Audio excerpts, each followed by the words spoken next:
Hey everyone, Prof Sales coming at you with a quick video, and this video is about the new eBay sourcing tool. I don't know if you guys have seen this or not, but if you're on the Seller Hub, there's a new feature here. If you scroll down, as you see here on my page, and it's got a whole new section here. It's called Sourcing Guidance, and it's got a big new banner up here. And it helps you figure out what you should buy and what it will likely sell for and when and so on. So let's take a look at it. So I'm going to click on Take a Look. And it's going to pull up a sourcing guidance description here where we can start by finding a category, or you can browse categories. Now you can also enter in here a UPC if you like, but I'm going to use this to I'll use it to demonstrate, obviously I sell a lot of jeans, so I'm going to use it to demonstrate what I would look for in jeans sourcing here.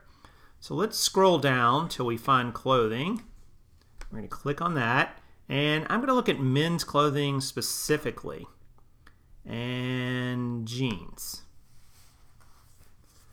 So we see here a couple really cool things they have here. First of all, they've got a seasonality graph, and this is a 5-year average, and it basically just shows you how the sales volume works each month of the year on average and what you can expect to see in your sales. And you can also see here that there's a bar that shows you today. So it looks like for jeans, for men's jeans, I'm likely to see an uptick over the next several months and it to stay pretty constant. The other thing it shows you is the price breakdown. We can see here under $20. 23% of the jeans have sold, and then they have a big range here, 20 to 100. I wish that was a little more broken down, but it's what we've got to work with for now, so we'll go with it. And then 100 to 500 is 7%. I'm actually going to change this to used because that's primarily what I sell. And we can see that now the under $20 category got much larger than the $20 to $100 category. They basically flipped.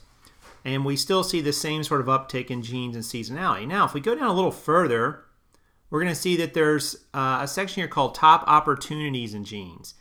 And basically, there's a score they give each variable that will let you know if that variable is likely to see an increase. Now, there's an info button here. If we pull this up, it says, this score represents how easily we think you can sell more of an item within a category. And they look at recent sold items, compare them to the current inventory, and predicted demand.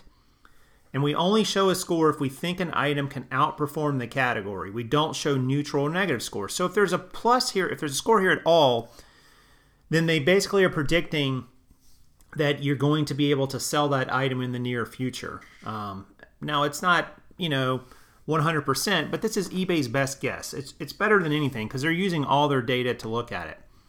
So right now, this particular metric is by bottom sizes, but I'm going to go to brand. And we see here that Buckle has a 66, the highest score in the used men's jeans of any of the brands out there. Rock Revival, True Religion, American Eagle are all strong. Carhartt, Lucky Brand, Diesel, AG, Levi's, and 7 for All Mankind. Show all really good scores.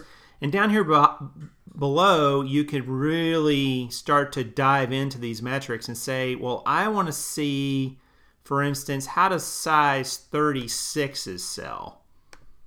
So it's going to pull this up, and it's going to say on average, a 36 has a growth opportunity score of 57, which is pretty good. Looks like they'll eventually have some average sale price data over here too. It may still need to get fleshed out a little bit. There may be certain metrics it cannot pull up by that.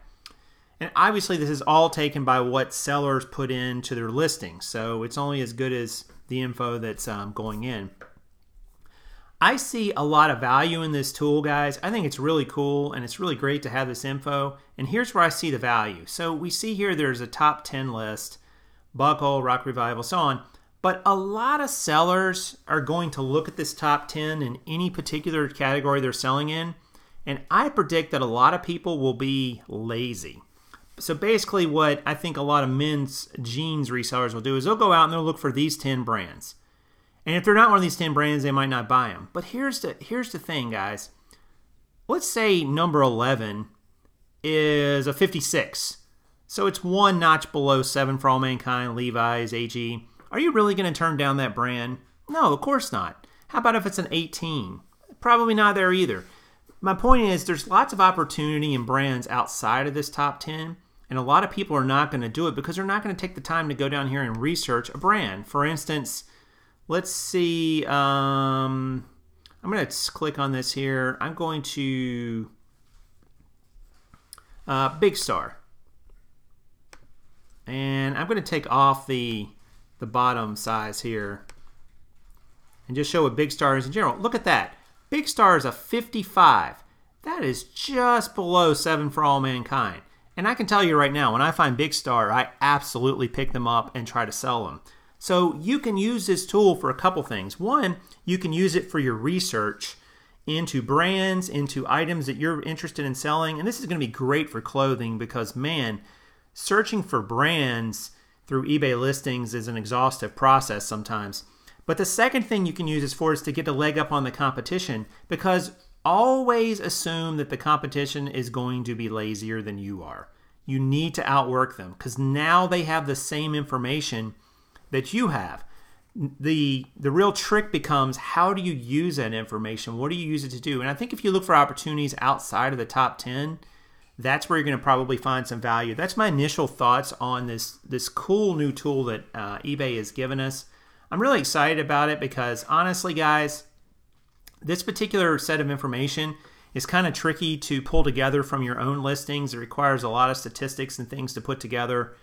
And now you've got eBay giving us an entire data set that's arguably based on all the data on the entire platform. I don't know how it could get much better than that in terms of market research. So if you're not yet using this new sourcing guidelines tool, you absolutely need to get on board and start using it. No matter what you're selling, whether it's clothing or anything else, I think it can definitely be a big boon to your business. Assume that people are going to be lazy. Assume that they're going to try to find the shortcuts and only sell the top items, and look for opportunities outside of those, as well as, of course, of within those items. I'm not going to turn away a buckle pair of jeans or a rock revival for sure, but I also realize that there's going to be additional opportunities outside of those that some people are going to miss. All right, so that's going to do it for this quick update, this quick video. I hope that it was useful for you. If it was, please hit the like button. It lets me know I'm doing a good job. It also lets YouTube know I'm doing a good job. And leave me a comment down below in the comment section. I love to hear from you guys. I try to answer every single one of them. And also consider subscribing to Prof Sales. There will be a link in the description of this video as well as on the screen in the annotations. And, you know, I really hope that you got something out of this. The sourcing guidelines is an awesome new opportunity for all of us, especially clothing resellers. And you just need to figure out how to put it to work in your business. And hopefully this video gave you some tips and tricks to do that. All right, guys, so that's going to do it for now. And as always, this is Prof Sales saying good sales to you.